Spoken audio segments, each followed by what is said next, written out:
¿Cómo sobrevivió Aston Martin a 7 muertes para convertirse en el auto de James Bond, la historia prohibida? Esta es la historia de un auto que murió 7 veces. Que fue bombardeado en la guerra, abandonado en un galpón y robado por la mafia. Una marca que quebró tantas veces que perdió la cuenta, pero que hoy vale millones. ¿Su secreto? Sangre, petróleo, y una mentira que cambió todo. Esto no es solo la historia de Aston Martin. Es la historia del auto que jamás debió existir. El accidente que lo empezó todo.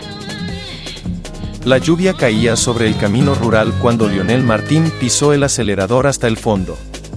Era 1913, y su creación temblaba como un caballo salvaje. El motor tosía petróleo, las ruedas patinaban en el barro, pero él sonreía. Había apostado su fortuna en construir el auto más rápido de Inglaterra, y estaba a punto de estrellarlo contra un árbol. El accidente fue brutal. El chasis quedó destrozado, el motor ardió durante horas. Pero entre los restos humeantes, Martin encontró lo que buscaba. «Funciona», gritó a su socio Bamford. El auto era un desastre, pero por unos segundos, había volado. Esa misma obsesión los llevó a fundar Aston Martin en un cobertizo de Londres. Sus primeros autos eran bestias indomables, sin parabrisas, con frenos de madera y asientos de cuero sin curtir. Los clientes eran excéntricos millonarios que querían morir rápido con estilo. Pero en 1922, ocurrió el milagro, ganaron la Copa French Grand Prix, humillando a marcas europeas. La victoria duró menos que el champagne. Para 1925, Bamford abandonó, enfermo de estrés. Los acreedores quemaron las llaves del taller. Lionel Martin terminó vendiendo relojes en la calle. La primera muerte de Aston Martin llegó en silencio. Un viernes por la tarde, los alguaciles clavaron un documento en la puerta, embargado por deudas. Pero esta no sería la última vez. El Lord que jugó a ser fabricante. Lord Charnwood firmó el cheque de rescate con pluma de oro. Corría 1926, y el aristócrata creía que su fortuna acerera bastaría para domar a Aston Martin. Se equivocaba. Su primer error fue contratar a ingenieros de Rolls-Royce, quienes diseñaron un auto tan pesado que apenas podía subir colinas. Los años 30 fueron una tragicomedia de errores. El Aston Martin International de 1929 costaba el doble que un Bugatti, pero se desarmaba en caminos rurales. Los mecánicos escondían martillos bajo los asientos para ajustar piezas mientras conducían.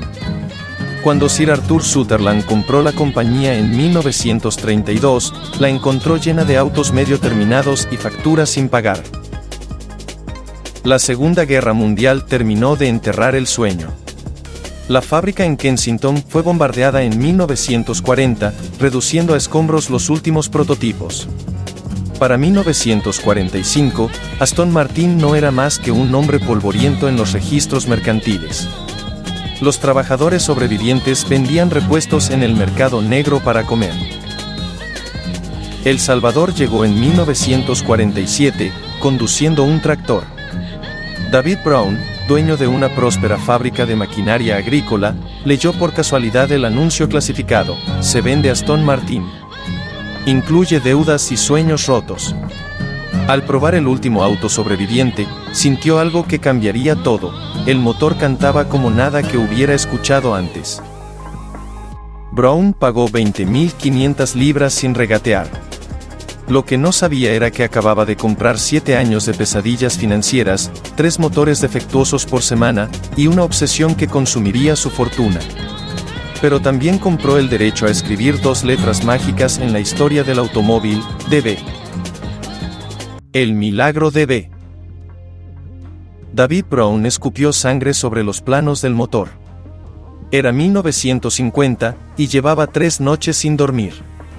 Su equipo de ingenieros, esqueléticos por el esfuerzo, observaba en silencio. El prototipo de B2 seguía fallando a 180 km/h. Brown tomó un martillo y golpeó el bloque del motor. Así no, rugió. Quiero que suene como un Stradivarius, no como una lavadora. El DB2 que finalmente nació en 1950 era una obra de arte mecánica. Su motor de 6 cilindros gemía en agudos perfectos, su carrocería de aluminio brillaba como armadura medieval. Ganó su clase en Le Mans ese mismo año, humillando a Jaguar. Pero Brown sabía que esto no era suficiente. En 1958 llegó el DB4, diseñado por el maestro Turing de Milán. Cada panel de aluminio se martillaba a mano durante 200 horas. Los asientos se cosían con agujas quirúrgicas. El motor, ahora de 3.7 litros, podía empujar el auto a 230 km por hora. Cuando no se incendiaba. La cúspide llegó en 1963 con el DB5. Brown insistió en incluir lujos absurdos, ventanas eléctricas, radio Philips, incluso un extinguidor automático. Cuando el productor de James Bond lo vio, supo que era perfecto. Este auto hace que hasta un asesino se vea elegante. Pero el éxito escondía un veneno. Cada DB5 perdía 1000 libras por unidad vendida. Los clientes querían autos de película, no máquinas de carreras. Para 1965, Brown estaba vendiendo tractores para subsidiar sus obsesiones. La leyenda crecía, y la cuenta bancaria sangraba. La maldición de 007. El éxito de Goldfinger convirtió al DB5 en estrella, pero casi mata a Aston Martin.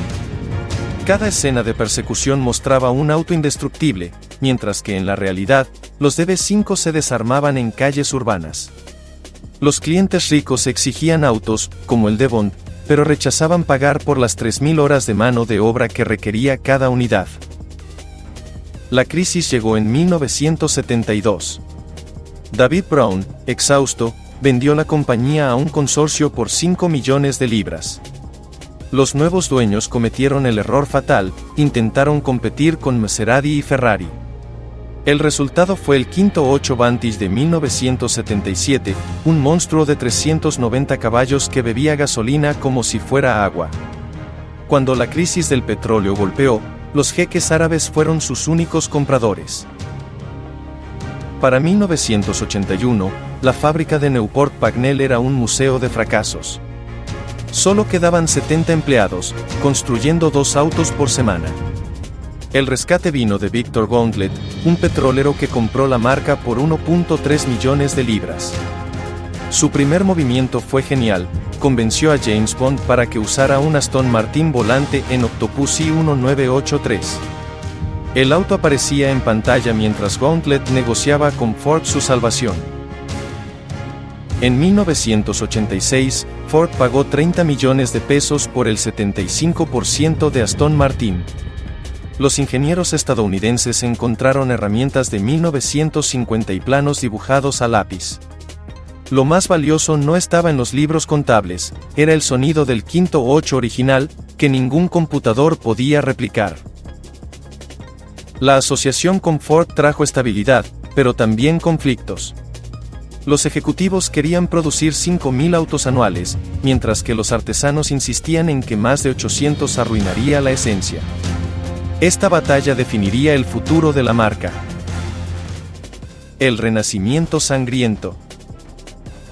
El taller olía a soldadura y cuero nuevo cuando Walter Hayes, el ejecutivo de Ford, se plantó frente al Virage prototipo. Era 1988, y su orden era clara: háganlo rentable. Los ingenieros británicos mordieron sus guantes de trabajo. Lo que siguió fue una guerra silenciosa entre Detroit y Newport Pagnell. Ford inyectó 500 millones de pesos, pero cada centavo venía con condiciones. El DB7 de 1994 fue el primer Aston Martin diseñado por computadora. Los puristas lloraron cuando descubrieron que compartía piezas con un Jaguar XJS. Pero vendió 7.000 unidades, más que todos los Aston Martin anteriores juntos. La verdadera revolución llegó en 2001 con el Vanquish. Pierce Brosnan lo condujo en Muere otro día, mostrando un auto que combinaba tecnología moderna con líneas clásicas. Pero tras bambalinas, la situación era crítica. Cada Vanquish costaba 220.000 pero llevaba 310,000 en materiales y mano de obra. En 2003, Ford cometió su último acto de desesperación, construyó la fábrica de Gaydon, capaz de producir 5.000 autos anuales. 2 años después, presentaron el DB9, una obra maestra de aluminio que finalmente era rentable. Pero ya era demasiado tarde para Ford. La crisis financiera de 2007 obligó al gigante americano a vender. Por 925 millones de pesos, un consorcio liderado por David Richards rescató la marca. La condición era brutal, debían ganar Le Mans o morir intentándolo. Así comenzó la era más audaz de todas. ¿Crees que Aston Martin debió mantenerse artesanal o necesitaba industrializarse? Déjame tu opinión en comentarios. Y si quieres saber cómo terminó esta batalla, activa la campanita para la parte final. Sangre, sudor y victoria. El taller de Gaydon vibraba con un sonido olvidado, el rugido de un motor de carreras. Era 2016, y el nuevo Aston Martin Valken, un monstruo de 800 caballos, destrozaba los límites de la física. Pero en las oficinas, el CEO Andy Palmer fumaba su tercer cigarrillo seguido. Tenían 18 meses de efectivo restante. La salvación vino de donde menos lo esperaban. Lawrence Stroll, un magnate canadiense que compró el 20% de la compañía en 2020. Su primer movimiento fue audaz, fichó a Sebastian Vettel para el equipo de Fórmula 1. Los puristas se escandalizaron, pero los resultados llegaron rápido. En 2021, el Valkyrie Hypercar rompió récords de velocidad. En 2023, ganaron su primera carrera en F1. Las ventas superaron los 6.000 autos anuales. Hoy, cada Aston Martin sigue llevando 200 horas de mano de obra artesanal. Los techos todavía se cosen a mano con hilo de lino. Pero bajo el capó late tecnología espacial, motores híbridos, chasis de fibra de carbono y hasta inteligencia artificial para ajustar suspensiones. La fábrica de Gaydon ahora produce autos eléctricos junto a los 512 de siempre. Es un equilibrio delicado entre tradición y revolución. Como dijo un viejo ingeniero mientras soldaba un tanque de combustible, los fantasmas de Lionel Martin y David Brown nos miran, pero ya no lloran. Esta fue la historia de 7 muertes y 7 resurrecciones. De cómo un auto que nadie quería se convirtió en leyenda. Si Aston Martin te inspira, dime en comentarios, ¿cuál es tu modelo favorito? Y si quieres más historias de negocios imposibles, suscríbete ahora. Hasta entonces, que el rugido de tu motor nunca se apague.